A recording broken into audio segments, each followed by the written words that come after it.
തിയേറ്ററുകളിൽ ആരവം സൃഷ്ടിച്ച സിനിമകൾ OTT റിലീസിനൊരുങ്ങുന്നു. ഒക്ടോബറിൽ തന്നെ കാന്താര, ലോക ചാപ്റ്റർ 1, ഇഡ്ഡലിക്കട എന്നീ സിനിമകൾ OTTയിൽ എത്തും. തിയേറ്ററുകളിൽ മികച്ച കളക്ഷൻ നേടിയ ചിത്രങ്ങളാണ് റിലീസിനെത്തുന്നതെന്ന പ്രത്യേകതയും ഉണ്ട്.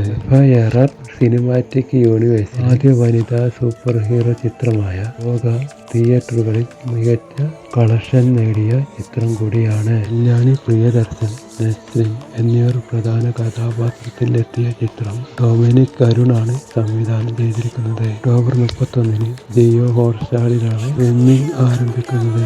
കാന്താര ഋഷഭ് ഷെട്ടി രചനയും സംവിധാനവും നിർവഹിച്ച ചിത്രമാണ് കാന്താര എ ലെജൻഡ് ചാപ്റ്റർ 1. 2025 ഇന്ത്യയിൽ ഏറ്റവും കൂടുതൽ കളക്ഷൻ നേടിയ ചിത്രങ്ങളിലൊന്നായ കാന്താര ഒക്ടോബർ 31 മുതൽ പ്രൈം വീഡിയോയിൽ സ്ട്രീമിംഗ് ആരംഭിക്കും. ഇഡ്ഡലിക്കട ധനുഷ് സംവിധാനം ചെയ്ത് പ്രധാന വേഷത്തിൽ അഭിനയിച്ച ചിത്രമായ ഇഡ്ഡലിക്കട തിയേറ്ററുകളിൽ മികച്ച പ്രതികരണം നേടിയ ചിത്രം ഒക്ടോബർ 29 മുതൽ നെറ്റ്ഫ്ലിക്സിൽ സ്ട്രീമിംഗ് ആരംഭിച്ചു.